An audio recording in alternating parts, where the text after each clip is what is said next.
Like many dictators, you don't need to be absolute. Look around you, many dictators still have to contend with forces, they don't control everything. But if you have a very powerful AI model that influences a great majority's choices, that is a dictatorial position. Who's making the decisions about AI? Right now, just a very small number of companies, and perhaps in China, some government and non-governmental forces. But most people feel disempowered. And I think the great promise of AI is to actually provide better information to people, to make workers more productive, to make citizens more capable of controlling their information intake and participate in politics. But that's not where we're heading. Up until this point, perhaps up until the summit, the main obsession with AI has been on existential risk, on the idea that we might get some extinction level events from it becoming out of control, from the mere fact that it might become more intelligent than humans. That's not necessarily your area. However, there was an institutional structure designed to focus on safety. When you look at what's happened with the tech companies, it does look as if they've just given up on that they're all madly now competing to try and get the fastest AI capacity out there to make as much money as possible. And they've really given up on some of the safety. Is that the sense that you get? That's the sense that I get, but I was never very convinced that all of that safety industry was really going after the important issues. I'm not denying that there could come a time where AI could become so powerful as to overwhelm all of our institutions and everything. But before we have to worry about AI as an autonomous agent ruling over us, we have to worry about AI under the control of a few companies, AI under the control of a few governments ruling over us. So before we get to AGI, we're going to get to a point where AI models are so powerful and there are people controlling them. So a lot of the issues about democracy, jobs, inequality come before the worries about existential risk.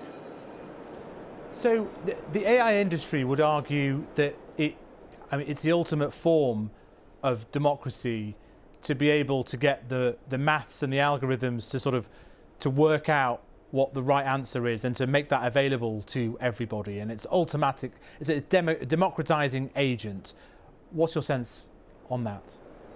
If we delegate all power to algorithms, and for that matter, algorithms controlled by one or two companies, I would say that's the opposite of democracy. Now, there is a scenario, and I don't reject that scenario, there's a scenario in which AI models could be an equalizing force because they can provide capabilities to people who have fallen behind economically or socially. But I also don't think that's the direction we're going. There is a future where AI as an information technology helps people gain greater expertise, perform more sophisticated tasks, perform new tasks. Everybody can be just like the best in their occupation or chosen profession, but that's not where we're going. We're going to a place where a lot of jobs are going to be automated at some point, not next year, not the year after next, but at some point. We're going to a place where a lot of power and information are centralized in the hands of a few companies or a few governments. And that, again, is not democratic. And so you're talking about the companies we know about, the big tech companies that are currently controlling AI? Yes, the companies that shall not be named, yes. Okay, and when you see, if you like, the scenes in the US where you have these tech companies so close to the new president, what does that make you think? Oh, I worry. But, just to be clear, tech companies have been very close to several governments before the current administration. And I think Biden, even though he did have an executive order on AI, did absolutely insufficient amount to think about AI risks, AI direction, and all of these things.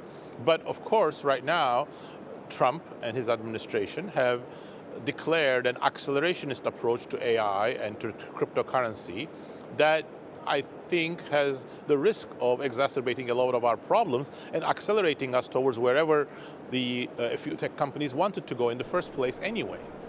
Do you buy into the idea that he or she, who controls AGI could be a dictator. Yeah, I mean, I think who controls powerful AI, even before AGI, could be a dictator, and that's part of what I was trying to get to with centralization of information. And like many dictators, you don't need to be absolute. You know, look around you, many dictators still have to contend with forces, they don't control everything. But if you have a very powerful AI model that influences a great majority's choices, that is a dictatorial position.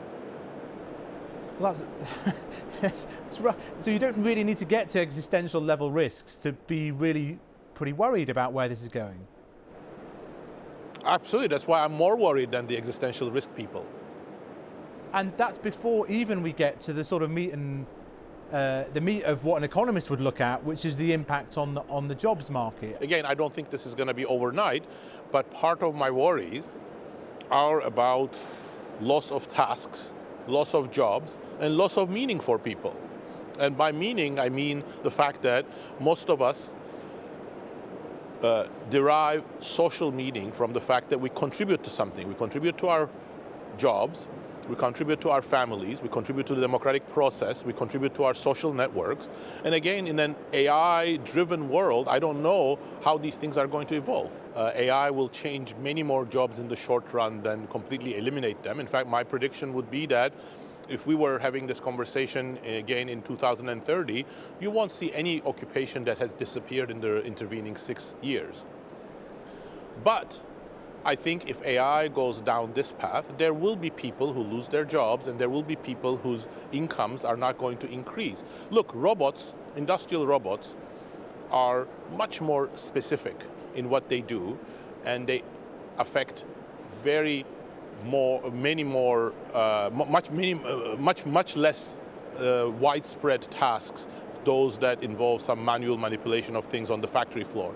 But the data show very clearly that when robots are introduced very fast, people lose their jobs and their earnings fall. There is much greater inequality. So at some point, AI is going to start having effects like those of robots that are even more pronounced. Not next year, not the year after next, because its spread is going to be slower than what people expect. But we could get there unless we again find a direction of AI that is at the service of workers, to try to make workers more productive. And that's what I would really like to see come out of this summit. So in terms of government policy responses here, some have talked about universal basic income. In other regards, perhaps you would want to tax jobs and labour less?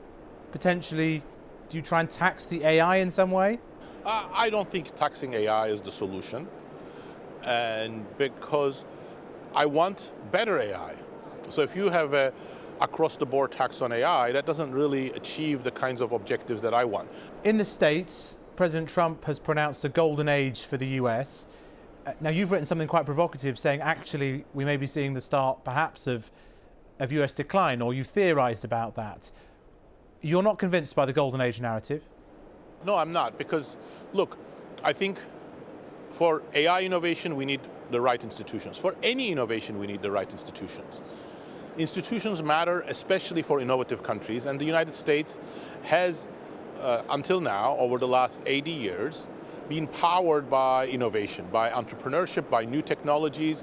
And if you damage US institutions, and that means US democracy, that means the rule of law, that means the right regulatory environment, you're going to hurt innovation. And if you hurt innovation, US leadership is threatened. That's the situation we are in right now. Professor Acemoglu, thanks very much for joining us. Really appreciate that. Great to hear from you. Thank you. Thank you. My pleasure. Thanks for having me.